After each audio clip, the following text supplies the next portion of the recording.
Jadi kadang-kadang ada orang yang tidak ngerti, orang ini tidak tahu, diberitahu tidak bisa, tapi tiap hari mungkin menghina kita, mengkritik kita, menjatuhkan kita, menunjukkan di mana kesalahan kita, padahal dia tidak ngerti duduk persoalannya.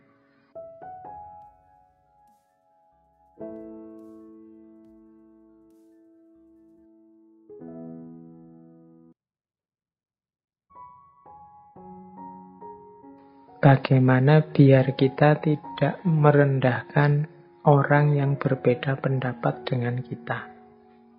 Bagaimana agar kita tidak merasa sombong di hadapan dia? Ada satu adagium yang terkenal sekali dari Imam Syafi'i, yaitu pendapatku benar namun mengandung kemungkinan salah. Dan pendapat orang lain salah, namun mengandung kemungkinan benar.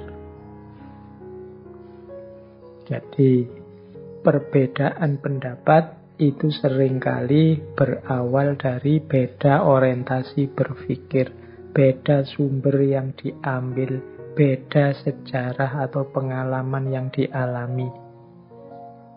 Sehingga kadang-kadang dalam satu pendapat yang kita anggap sudah benar, tapi begitu situasinya berubah, begitu sudut pandangnya berubah, begitu sumbernya kita ganti, ya jadinya kurang relevan. Jadi sebenar apapun pendapatku, ya mengandung kemungkinan salah.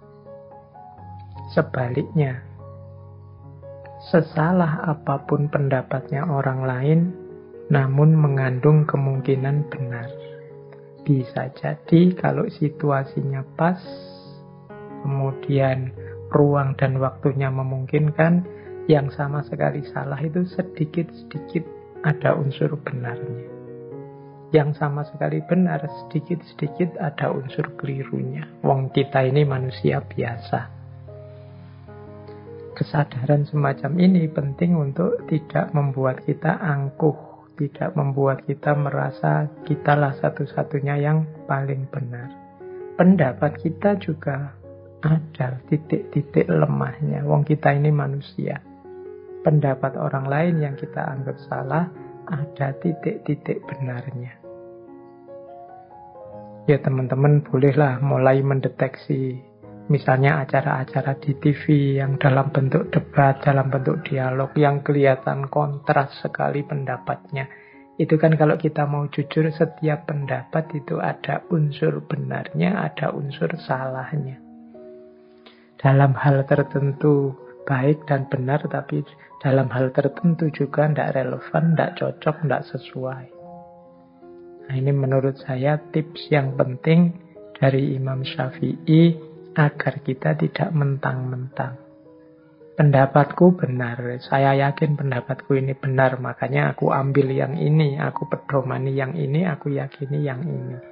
Tapi aku ini manusia biasa. Ada titik-titik salahnya, ada titik-titik lemah dan kelirunya.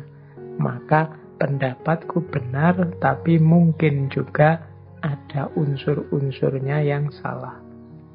Pendapatnya orang lain salah, tapi sangat mungkin juga dalam hal tertentu, di titik tertentu, dengan sudut pandang tertentu, pendapat itu ada benarnya juga.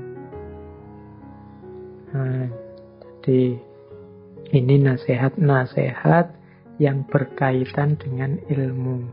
Ini kalau kita urut dari depan tadi yang tentang ilmu, kita ulang lagi ya.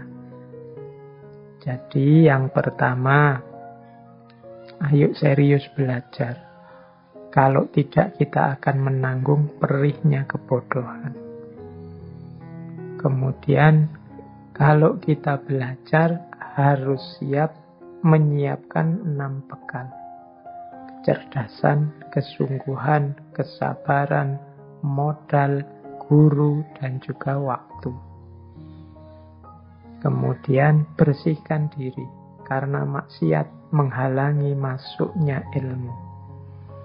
Nah, kalau tadi yang 6 tadi bekalnya, yang maksiat ini penghalangnya yang harus dihindari.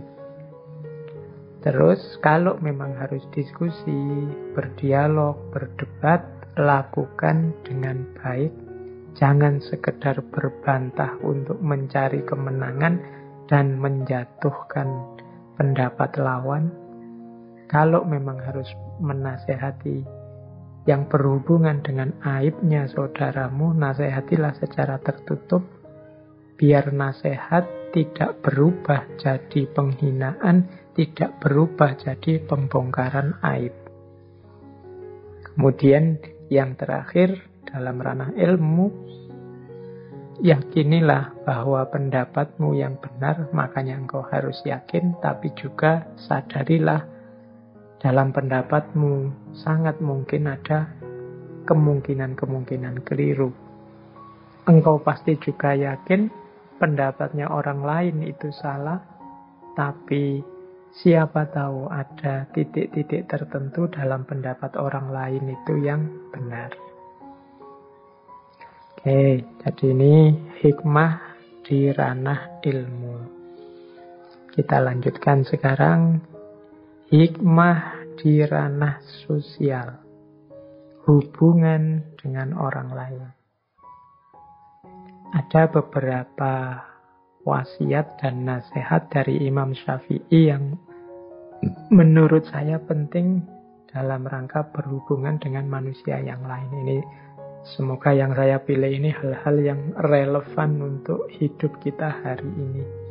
Ini kan hari-hari ini kita mulai agak panas, agak sering tabrakan, konflik pikiran, apalagi di medsos itu kencengnya luar biasa. Semoga tidak merantak, semoga tidak meluas ke ranah real. Biarlah dunia maya saja yang rame, dunia nyata kita dunia yang damai, yang rahmatan lil alamin.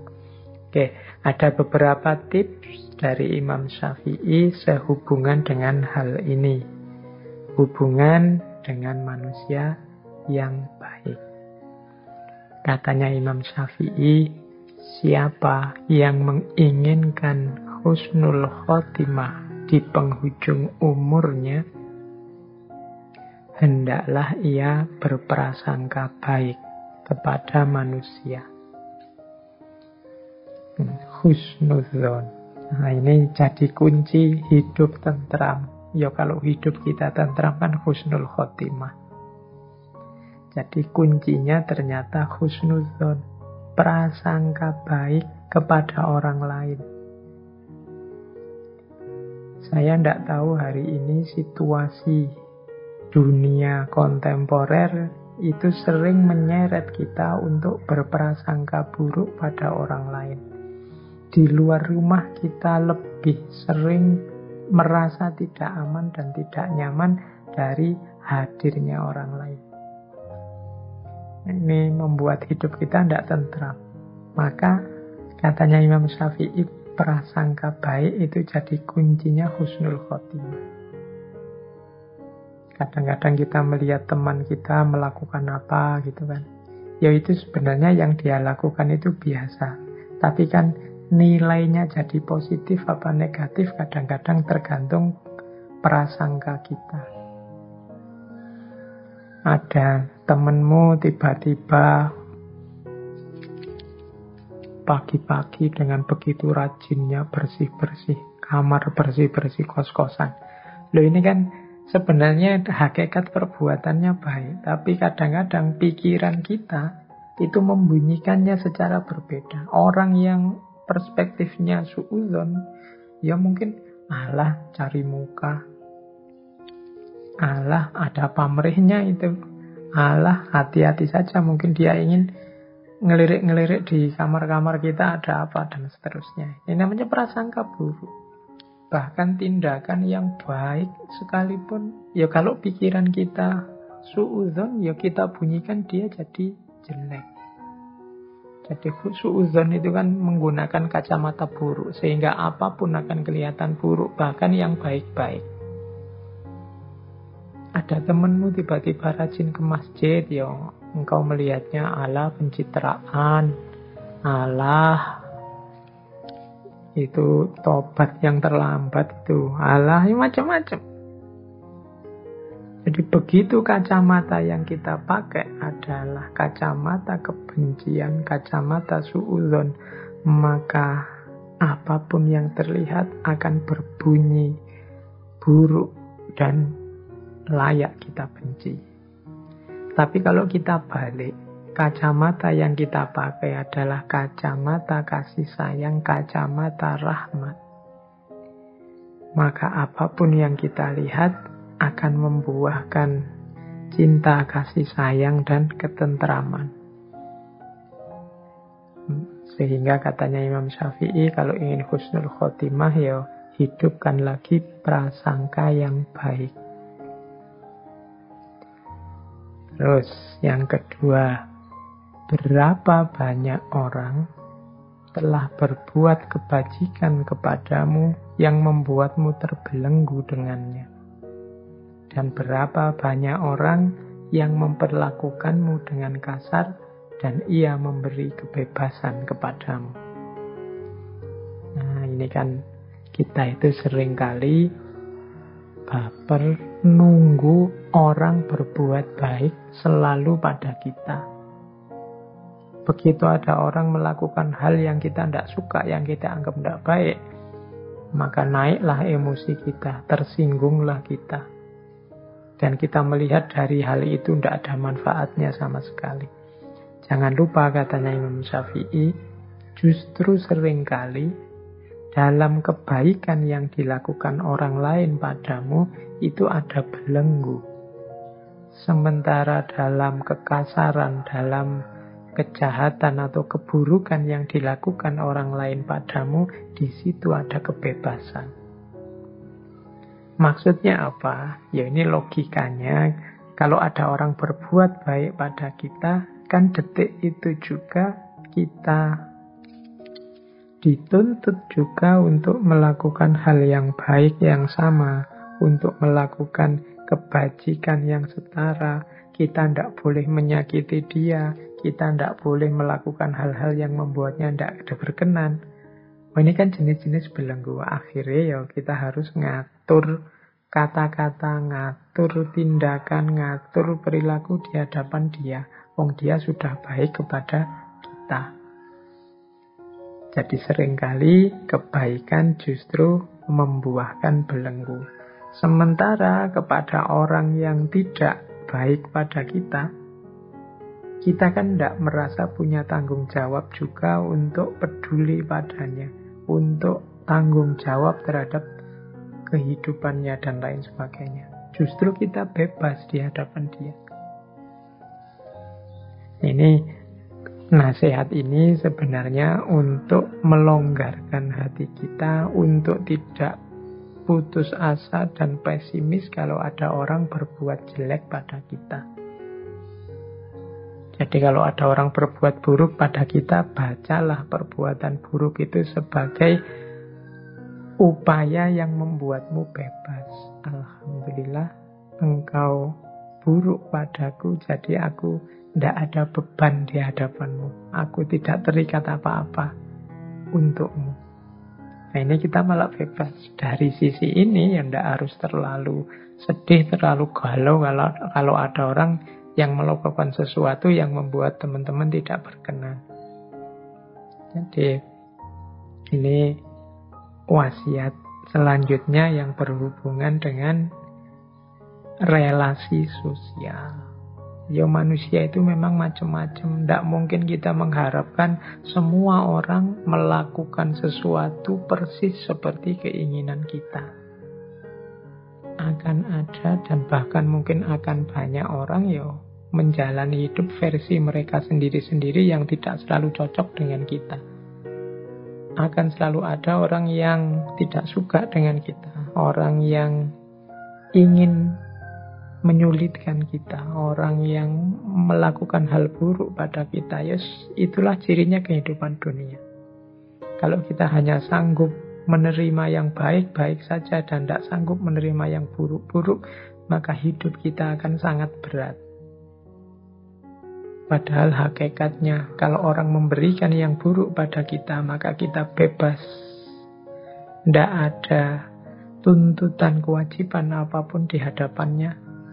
Tapi pada orang-orang yang sangat baik pada kita, melakukan kebajikan pada kita, di situ ada banyak tanggung jawab moral yang harus kita lakukan. Nah, ini dari sisi ini, maka harusnya kita tidak putus asa. Harusnya kita tidak sedih kalau ada orang melakukan hal buruk pada kita. Justru mungkin terima kasih karena engkau sekarang membuatku bebas. Oke, jadi itu yang kedua. Yang pertama tadi berprasangkalah yang baik. Yang kedua, luaskan hatimu. Jangan hanya mau menerima yang baik-baik, tapi juga maklumilah yang buruk-buruk. Karena justru yang buruk itu seringkali memberikanmu kebebasan.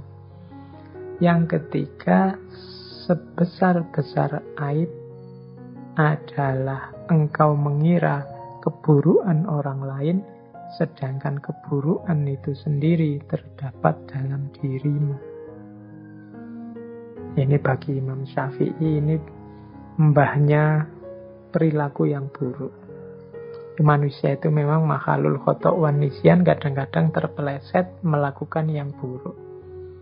Tapi yang lebih buruk dari itu apa? Menganggap orang lain buruk. Padahal keburukan yang sama ada dalam dirinya sendiri. Melarang orang mencaci maki, tapi dia sendiri melakukan caci maki. Nah, ini mengira keburukan di orang lain, padahal dalam dirinya sendiri juga subur. Mencela orang lain yang tidak menepati janji, padahal dia sendiri sering tidak menepati janji. Kecewa kalau ada orang tidak tepat waktu, padahal dia sendiri sering tidak tepat waktu. Nah, ini katanya Imam Syafi'i sebesar-besar aib. Hati-hati. Oh, ini kalau kita menasehati orang untuk tidak melakukan keburukan, padahal keburukan itu kita lakukan juga, ya. Selain nasihat kita tidak akan masuk pada orang itu, kita sebenarnya juga sedang menghinakan diri kita sendiri. Jadi nasihatnya Imam Syafi'i ini adalah kita harus introspeksi sebelum mengingatkan orang lain, sebelum menegur orang lain, sebelum melaporkan orang lain. Tidakkah keburukan yang sama ada dalam diri kita atau pernah kita lakukan? Kalau memang ada, ya kita bersihkan dulu. Karena lebih penting bersih-bersih rumah sendiri daripada rumah tetangga. Kalau rumahnya sendiri kotor, ya kita tidak akan sehat. Oke, demikian juga hubungan dengan orang lain. Kalau kita berminat sekali membuat orang lain bersih, orang lain santun, orang lain berakhlak, orang lain beradab, ya pertama-tama kita introspeksi apakah kita sendiri sudah santun, sudah beradab, sudah berakhlak. Kalau sudah, ya monggo. Watawasau bil haqqi, watawasau bis sabr. Saling menasehati tentang kebenaran dengan kesabaran. Jadi ini rumus-rumus berhadapan dengan orang lain. Terus ada lagi nasihat penting dari Imam Syafi'i, yaitu terlalu keras dan menutup diri terhadap orang lain akan mendatangkan musuh. Dan terlalu terbuka juga akan mendatangkan kawan yang tidak baik. Maka posisikan dirimu di antara keduanya. Ini Imam Syafi'i menasehati kita untuk jadi orang jangan terlalu tertutup, juga jangan terlalu terbuka. Kalau kita terlalu tertutup, ya orang susah memahami kita, bahkan mungkin muncul fitnah-fitnah. Makanya Imam Syafi'i menyebut ya akan mendatangkan musuh. Tapi kalau kita terlalu terbuka, apa saja diungkap ke publik, diceritakan ke orang banyak, kemudian siapa saja juga dipergauli, ya pada akhirnya kalau tidak hati-hati kita akan dapat kawan yang tidak baik. Jadi yang bagus apa? Ya di antara keduanya. Jangan terlalu tertutup, juga jangan terlalu terbuka. Terlalu tertutup, tidak punya teman sama sekali, mendatangkan musuh. Terlalu terbuka, siapa saja dijadikan teman, ya akan mendatangkan teman yang jelek juga ikut masuk. Jadi selektif. Terbuka, tapi ya tidak semua orang bisa masuk. Kita sendiri yang milih, yang menyeleksi. Baik, nah kita lanjutkan, ini menurut saya yang lebih penting untuk era medsos ini. Era digital yang luar biasa, yang harusnya memudahkan kehidupan kita, ternyata dalam banyak hal kecanggihan IT justru merepotkan, menambah rumit hidup kita. Ya meskipun tidak mungkin progres itu disusutkan. Sekarang tidak pakai digital lagi, tidak pakai IT lagi, ya itu tidak mungkin.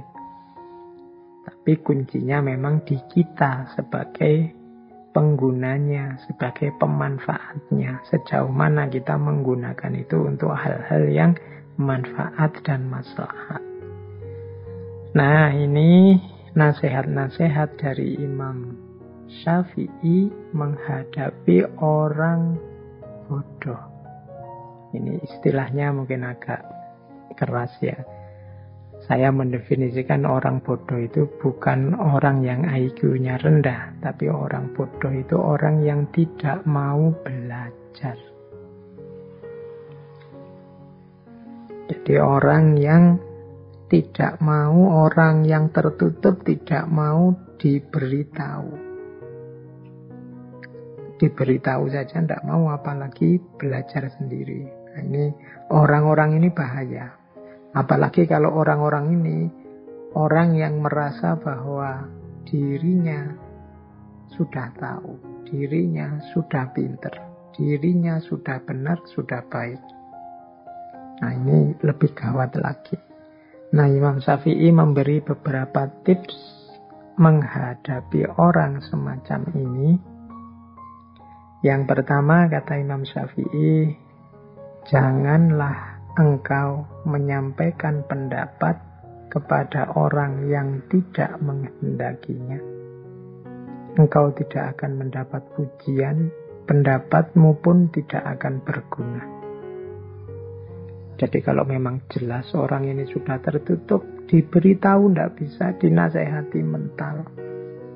Tipenya memang sudah seperti itu. Ya kita jangan capek-capek, katanya Imam Syafi'i, ya, menyampaikan nasihat-nasihat atau pendapat-pendapat padanya. Karena tidak akan ada gunanya. Engkau pun tidak akan dipuji. Bahkan mungkin yang kau dapat hanya sakit hati, karena dia akan menertawakanmu. Dia akan menganggapmu rendah, lemah, dan lain sebagainya. Jadi ya sudahlah, ada titik di mana kita berpikir taktis, strategis dalam kebaikan. Antara lain ya, tidak usah capek-capek menasehati orang yang tidak mau, orang yang menutup diri. Cari strategi yang lain yang lebih efektif. Karena nasihatmu tidak akan berguna, engkau pun tidak akan dapat pujian.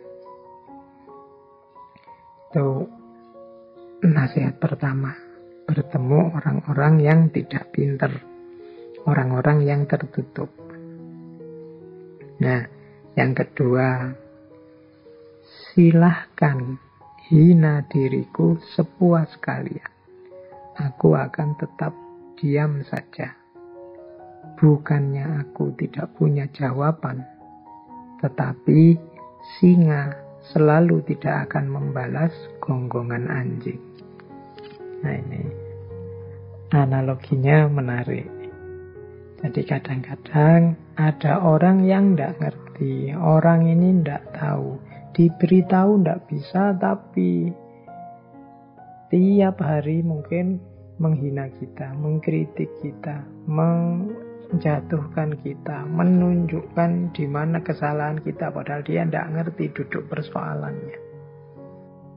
Katanya Imam Syafi'i, kalau menghadapi situasi yang rumit semacam itu, orang ini maunya apa sih? Dia tertutup, diberitahu tidak mau, tapi kelakuannya tiap hari menyakiti dan menyakitkan. Kata Imam Syafi'i, ya sudahlah, hinalah diriku sepuas kalian, tapi aku akan tetap diam. Bukannya aku tidak punya jawaban, tetapi singa selalu tidak akan membalas gonggongan anjing. Jadi menggonggonglah sepuasmu. Toh engkau diingatkan juga tidak mau. Engkau diberi tahu yang benar juga tidak mau. Kalau engkau memang puas dengan menghina, hinalah diriku sepuas mungkin, dan aku akan tetap diam. Karena kalau aku menjawab, membalas, yang terjadi biasanya kontraproduktif. Engkau semakin panjang ngomong, engkau semakin tidak karu-karuan. Tunggulah sampai gonggongan anjingnya berhenti, baru singa menyala. Jadi ini yang kedua. Mungkin teman-teman punya situasi nanti mengalami situasi semacam ini. Quotes ini boleh dipakai, tapi juga ya enggak dipakai sembarangan. Nanti setiap kali ada orang ngeritik kalian pakai ini. Aku diam saja, singa kan enggak membalas gonggongan anjing. Padahal kamu enggak bisa jawab kritikannya temenmu. Ini situasinya tidak untuk situasi semacam itu, tapi untuk situasi mungkin ada orang yang bodoh tapi cerewet, diberitahu enggak mau, suaranya enggak berhenti-berhenti, ya mungkin situasi yang seperti itu. Tapi untuk kritik-kritik yang konstruktif, produktif, diskusi-diskusi yang billati ya ahsan tadi, ya jangan diam saja. Ikhlaslah bertukar pikiran, saling memberi masukan. Jadi ini kalimatnya Imam Syafi'i ini ya silahkan dipakai sesuai dosisnya, sesuai ruang dan waktunya. Ini quote selanjutnya juga mirip.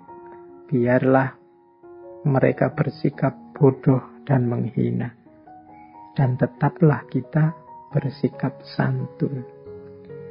Gaharu akan semakin wangi ketika disulut api. Jadi ini melanjutkan tadi, ketemu orang yang seperti tadi loh. Seandainya harus merespon, ya tetap kita respon dengan santun, tetap kita tidak lupa akhlak, tidak lupa adab. Biar saja orang terus menghina kita, orang terus menyakiti kita. Kalau kita memang ada dalam kebenaran, ada dalam kebaikan, maka gaharu akan semakin wangi ketika disulut api. Gaharu itu ya kayak dupa itu kan.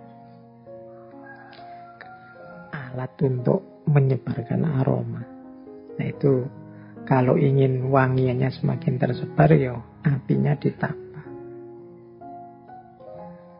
Ya kayak dupa itu kan, ditiup apinya semakin muncul, kemudian aromanya semakin menyebar. Kayak kemenyan itu kan juga begitu. Nah, jadi biarlah orang menghina. Orang menghina kita itu kan semacam melemparkan api kepada kita, menyulutkan api dalam hati kita. Tapi tidak usah khawatir karena kita jenisnya gaharu. Semakin diberi api, kita semakin memberikan aroma wewangian. Maka respon apapun yang kita berikan harusnya tetap dengan jalan bersikap yang santul. Oke, mengapa sih harus diam? Mengapa sih kok tidak langsung ditabrak saja orang-orang seperti itu? Kata Imam Syafi'i selanjutnya, aku mampu berhujjah dengan 10 orang berilmu, tetapi aku akan kalah pada 1 orang yang bodoh. Karena ia tidak tahu akan landasan ilmu. Nah, ini menurut Imam Syafi'i, kalau sekedar debat, diskusi, melawan 10 orang aku bisa menang. Aku bisa berhujjah. Tapi melawan 1 orang bodoh, ya sudahlah.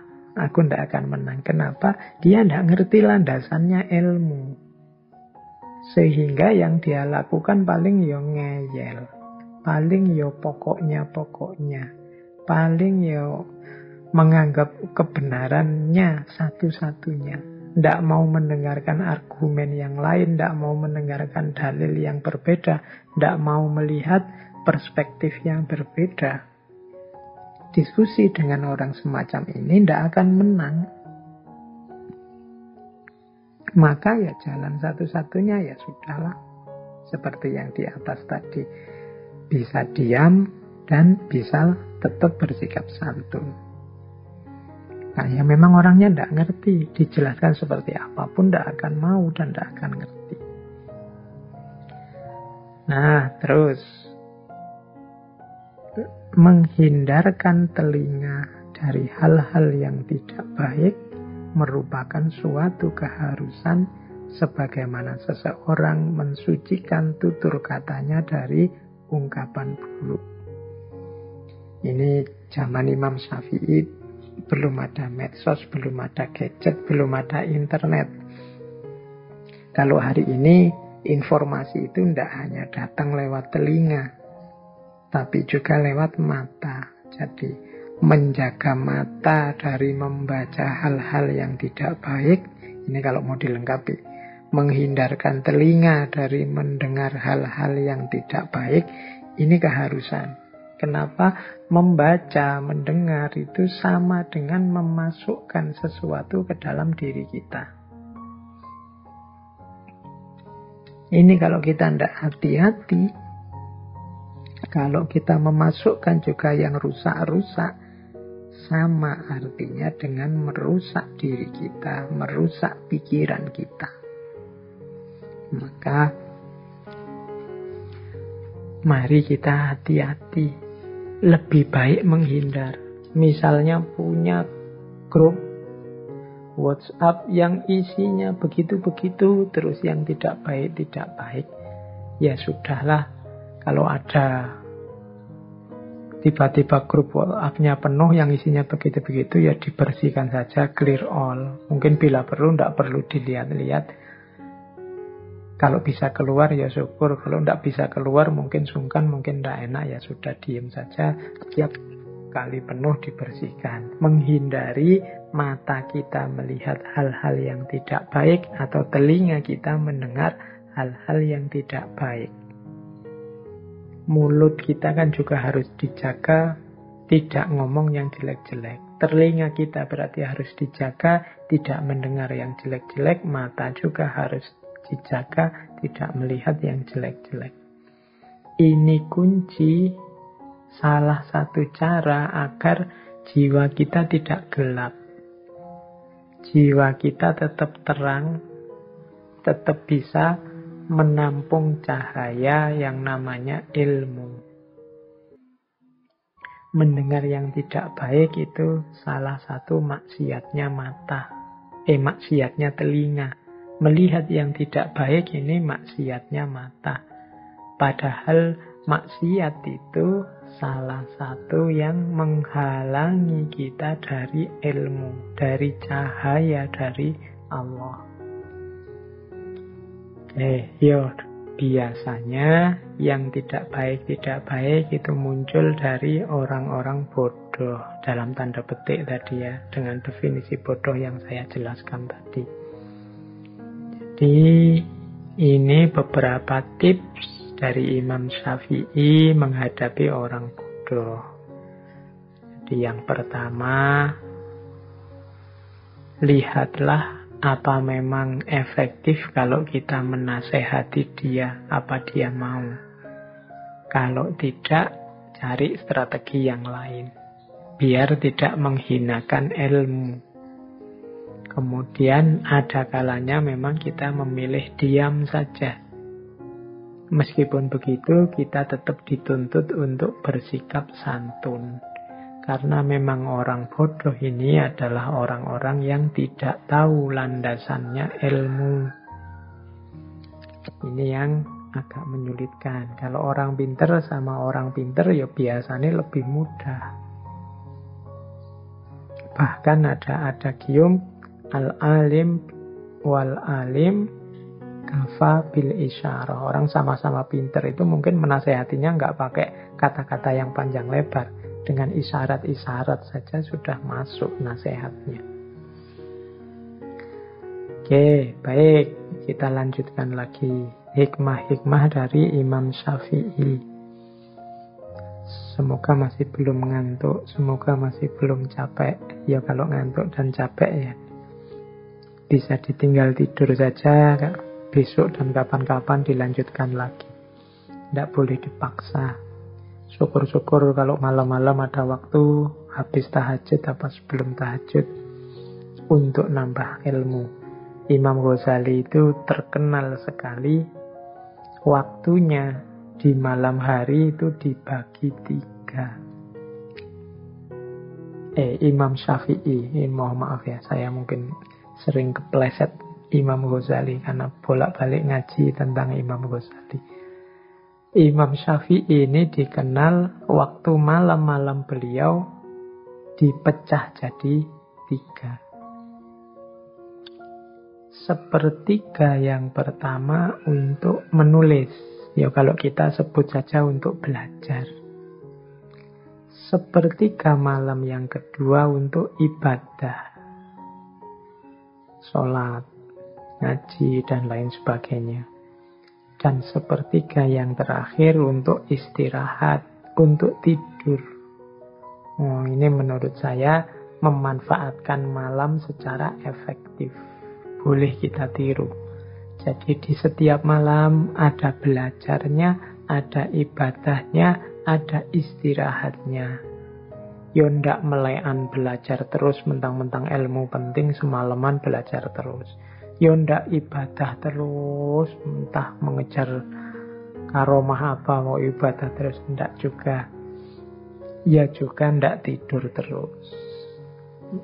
Yo imbang, ada nulisnya, belajarnya, ada ibadah, sholat dan lain-lain, ada juga tidur. Inilah Islam. Islam itu seimbang.